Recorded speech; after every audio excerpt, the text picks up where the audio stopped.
마리아는 생물학적으로 어느 남자와의 관계에서가 아닌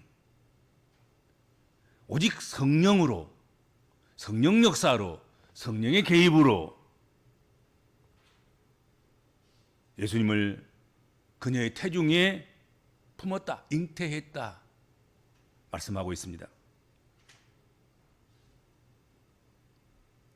그렇지만 마리아와 정혼한 요셉은 자기와는 무관함으로, 자기와는 관계한 적이 없으므로 마리아의 그 예수 잉태가, 성령 잉태가 다른 남자의 관계에 의해서 된 것으로 생각하고, 요셉은 의로운 사람이었어요. 그래서 큰 문제 만들지 않고 또 정혼한 여인인데 그에게도 상처받지 않게 하고 어떻든 가만히 소리 소문 없이 그냥 관계를 끊는 것으로 그렇게 마무리 지으려고 했다. 성경 그렇게 말씀해 주고 있습니다. 그래서 요셉이 마리아와의 정혼한 관계를 조용하게 마무리 짓고 끝내려고 하는 그것을 누가 아셨냐면 하나님이 아신 거지요. 이러한 사실을 아시는 하나님께서는 천사를 요셉에게 보냈습니다. 그리고 천사를 통해서 현몽하게 하셨습니다. 어떤 현몽이었습니까? 마리아에게서, 마리아의 몸에 잉태된 예수님은, 마리아의 몸에 잉태된 아기는 다른 남자에 의한 것이 아니라, 생물학적인 그런 관계에 의한 것이 아닌 성령으로 된 것이다 이거지. 그리고 그렇게 잉태되어서 오셔야 할 그 아기는, 그 예수님은 구원사를 위해서 특수한 일을 하셔야 될 특수성, 그것을 설명해 주는 거지요. 그렇게 오셔서 그렇게 해야 될 일, 그 목적을 요셉에게 소상하게 설명했습니다. 그리고 예수님이 탄생한 거예요. 오늘 본문 말씀은 이렇게 태어난 예수님의 탄생에 대한 비사를 한 가지 소개하고 있습니다.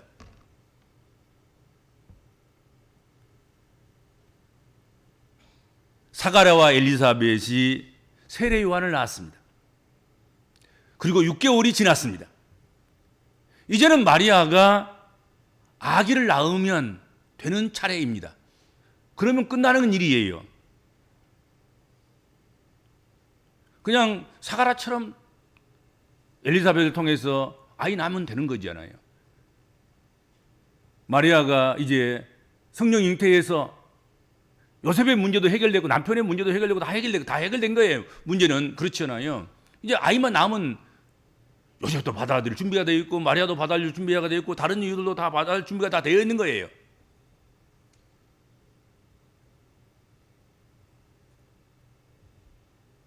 그런데 다 끝난 것 같은, 다 순탄할 것 같은 그 예수 탄생에 있어서 세상에 한번 요동치는 일이 발생하게 된다 하는 것이죠. 이렇게 세상이 요동쳐야만 되는 이유가 있었기 때문일 것이다 하는 것이죠. 그렇죠? 조용히 지나가면 아이 낳고 아이 키우고 그럼 끝날 문제인데 그렇게 안 된단 말이죠. 예수께서는 그렇게 조용히 오실 수가 없었어요. 세상에 한번 뒤집어지는 요동이 일어났다. 마리아가 예수님을 잉태하고 있을 그때에 아구스도 황제가 갑작스럽게 모든 로마의 속국에 속한 전 백성들로 하여금 호적을 하라는 칙령을 내려버린 거예요. 임신해가지고 지금 아이 낳을 날이 다 돼가는데 날짜를 정해놓고 호적하지 않으면 내 백성이 아니다, 내 나라 민족, 내 민족, 내 나라, 내 백성, 내 권자에서 내가 그들을 보호하고 내가 먹이고 내가 기르고 내가 책임지는 그 일 난 못한다. 호적하는 사람들만 내 백성이다. 호적하지 않으면 안 된다. 꼭 호적은 해야 된다. 그런 칙령이 내리는 거란 말이죠.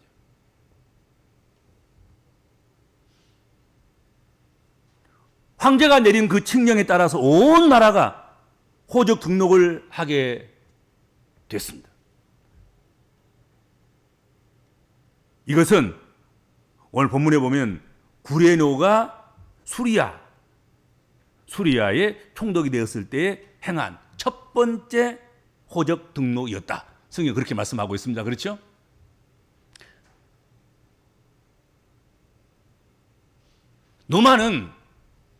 로마 통치를 이렇게 합니다. 그들이 본토뿐만 아니라 넓은 식민지를 가지고 있지 않겠습니까?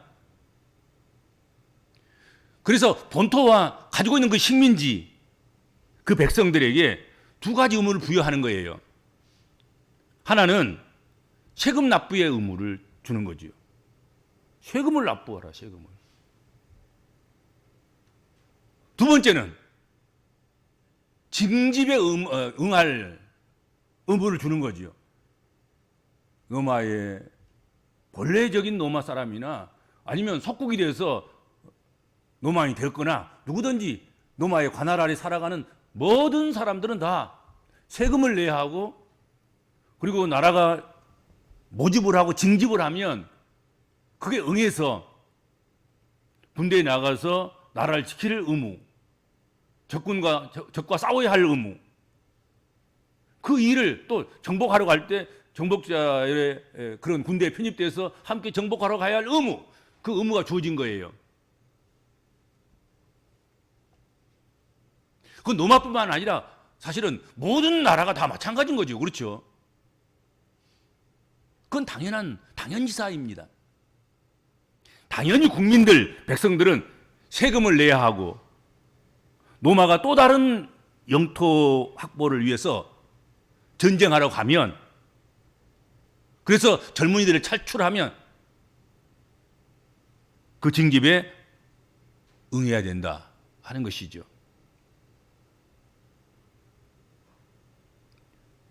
그런데 그걸 하려고 하면, 세금을 거두려고 하고 징집을 하려고 하면, 그걸 잘하려고 하면, 그 빈틈없이 하려고 하면 가장 필요한 것, 기초가 되는 것, 그게 무엇입니까? 통계 자료. 얼마 전에 여러분들 그 호구 조사한 거 했지요. 인구 센서스. 그 통계 자료가 있어야 되는 거예요. 그 통계 자료를 만들기 위해서 필요한 작업이 바로 그게 호구 조사이고 인구 조사인 거예요.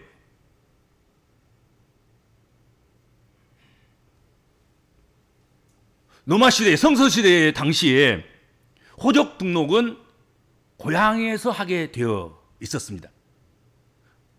누구든지 애 없이 고향에 가서 거기 마련된 호적 등록할 수 있는 그런 장소에 가서 호적을 등록해야 했다 하는 것이죠. 요셉도 다윗 가문의 자손이었으므로 갈릴리 나사렛을 떠나서 유다 지방에 있는 다윗의 마을로 갔다 하는 것입니다. 그리고 그 마을 이름이 우리가 잘 아는 대로 베들레헴인 거예요. 다윗의 동네인 베들레헴은 떡집이라는 의미를 가지고 있는 그런 마을입니다.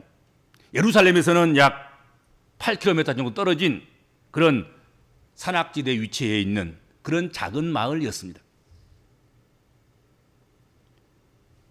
이 지역은 동쪽으로 내려가면 광야가 펼쳐지고 양을 방목하기에 매우 적합한 그런 환경을 가지고 있는 그런 지형, 그런 땅이었습니다. 다윗이 양을 치던 곳도 이곳이었고, 예수님의 탄생의 밤에 들에서 양을 치던 목자들도 바로 이 땅에서 살고 있었다 하는 것이죠.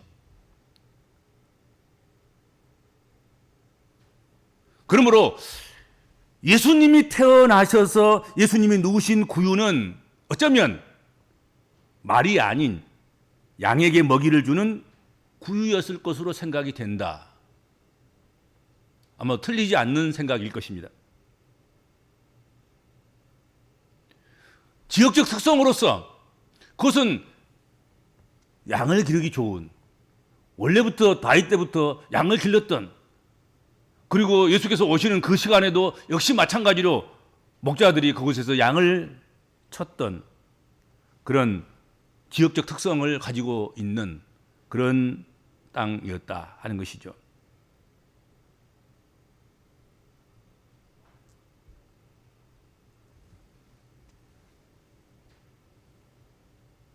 그러니까 예수님께서 태어나실 곳은 우연히 주어진 것이 아니라 하나하나 예수님의 사역을 보여주시기 위함이었다 하는 것이지요.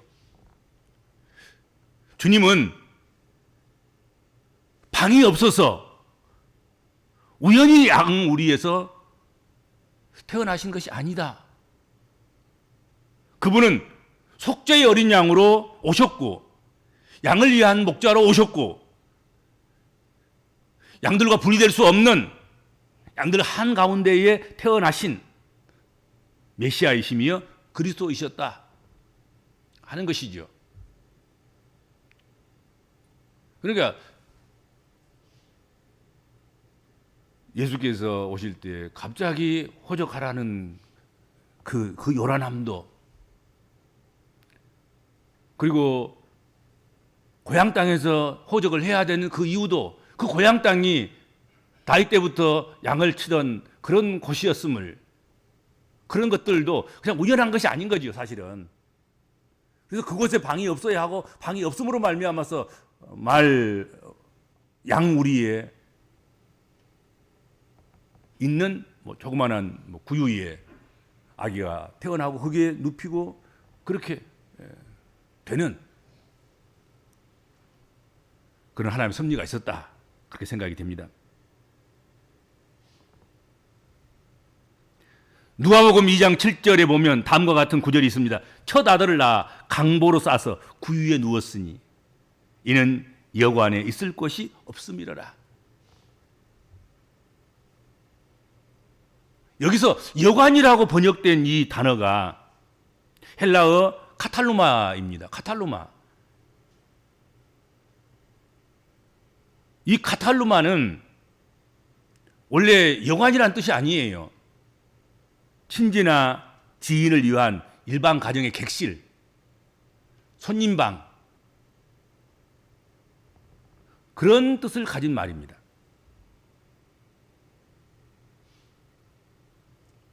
그러니까 이 카탈루마는 돈을 받고 손님들에게 방을 이렇게 빌려주는, 내어주는 현대적인 그런 의미의 숙박시설과 같은 그런 개념을 가지고 있지 않다, 카탈루마는.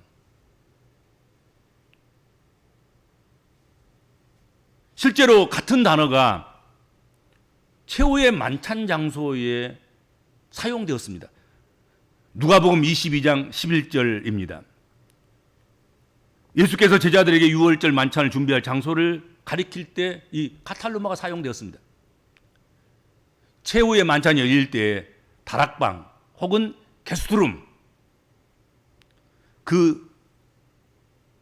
그런 것을 지칭하는 그런 말로 쓰였고, 유월절 만찬의 거룩한 식사가 그곳에서, 그 공간에서 이루어졌다 하는 것입니다.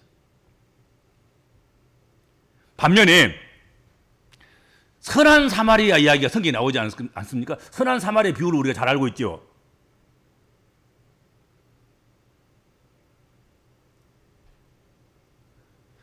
선한 사마리아 비유에서 나오는 그 진짜 여관은 카탈루마가 아니에요. 거기 사용되는 단어는 판토케이온이란 말이 사용됩니다. 이게 진짜 여관인 거예요. 선한 사마리아인의 비유에서 나오는 그 여관이 진짜 돈 받고 이렇게 방을 대여하고 그런 거지요. 그러나 요셉과 마리아가 예수를 낳은 그때의 그 방은 그런 여관방 같은 것이 아니었단 말이죠.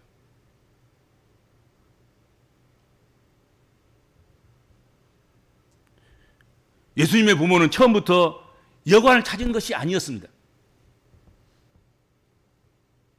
자신의 고향 베들레헴에 친척들이 사는 집들을 찾아가 문을 두드린 거지요. 사실은 빈 방 없습니까? 내 아내가 임신해서 곧 아이를 낳을 것 같습니다. 그러면 적어도 갈릴리서부터 온 자기들의 친척 아니에요. 자기들의 다 한 집안 식구들인데 고향 사람들이 요셉의 식구들을 다 맞이하고 기쁨으로 자신들이 잘 방이라도 대여해주고 내어주고 여기서 좀 쉬어라고 여기서 여기 몸을 풀라고 그렇게 할 수도 있는 그런 사이고 또 그래야 마땅한 일인 거예요. 근데 그것을 거절한 거예요. 고향 사람들로부터 그들은 다 거절을 맞았습니다. 배척당하고 거절을 맞은 것입니다.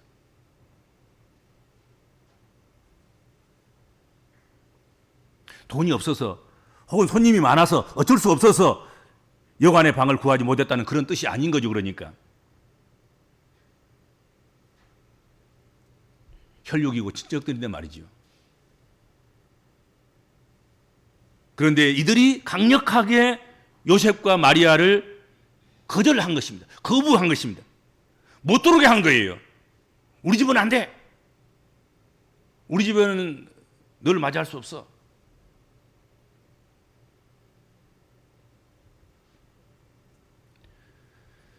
그래서 게스트룸을 얻지 못한 요셉과 마리아는 겨우겨우 실내 마구간 하나를 얻게 되었다 하는 것이죠. 거기 사람도 자고 양도 자고 양을 지키는 짐승도 거기 자고 함께 자는 그런 곳이 아니었겠나 생각이 됩니다.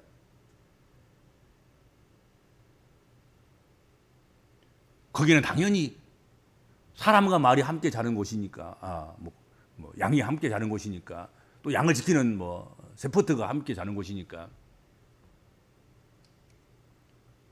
거기 구유가 당연히 놓여 있어야 당연한 것 아니겠습니까? 그렇잖아요.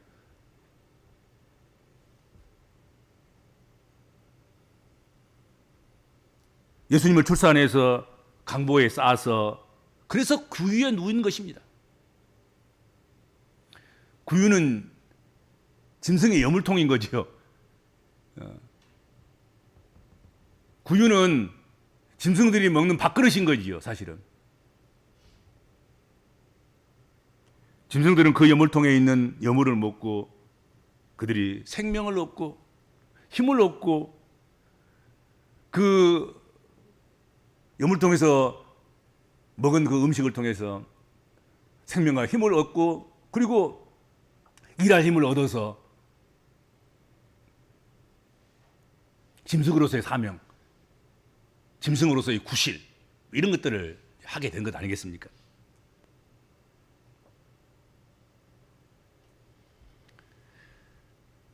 우리 예수님은 자신을 생명의 떡이라고 말씀하셨습니다. 그리고 나를 먹으라고 말씀하시고 내 피를 마시라고도 말씀하셨습니다. 그래서 나신 예수님은 다른 것이 아닌 여물통인 구유에 누워지신 것이 아닌가 하는 것입니다. 그러니까 양을 치던 마을에 양과 함께 거처하는 그곳에 있는 양의 여물통에 거기 누워서 그래서 그 구유에 누워 있으면서 아마 거기서부터 아이디어가 있었던 것이 아닌가 생각이 됩니다. 내 살을 먹어라. 내 피를 마셔라.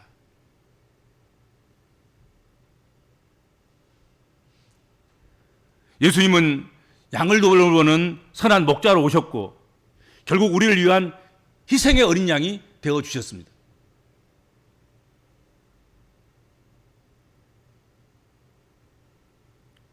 그러니까 그분의 탄생 장소마저도 이미 그분의 사명과 정체성을 가지고 선포하고 있다 하는 것이죠.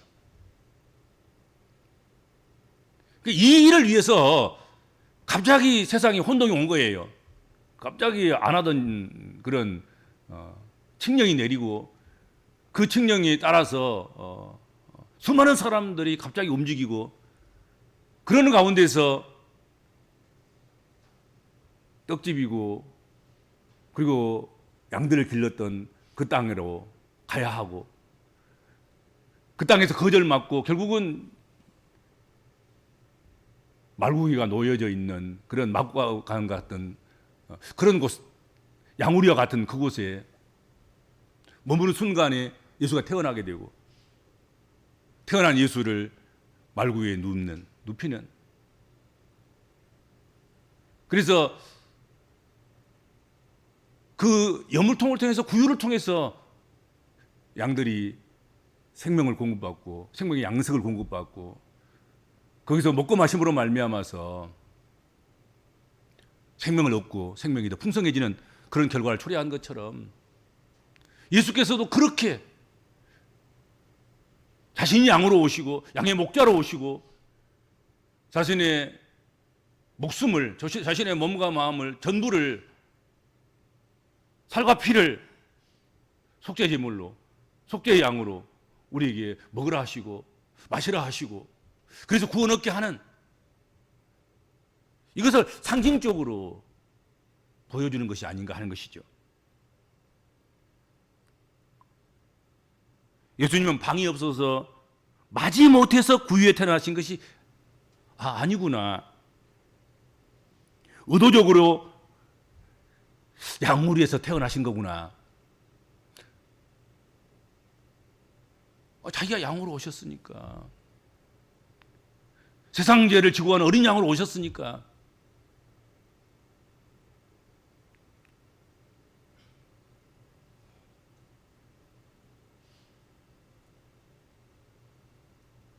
그분은 목자의 자리로 양들 한가운데로 오셨습니다.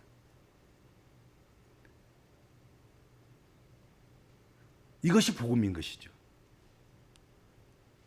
자기를 구유에 눕히시고 내 살을 먹으라.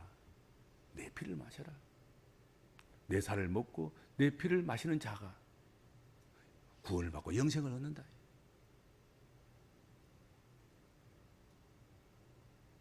그게 주님 오신 유일무이한 이유인 거지요. 그것이 복음인 거란 말이죠.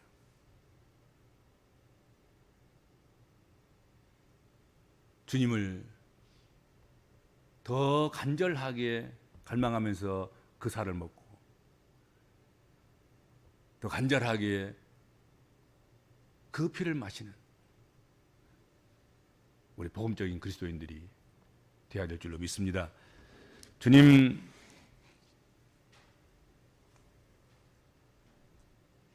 아기 예수로 오시는 예수께서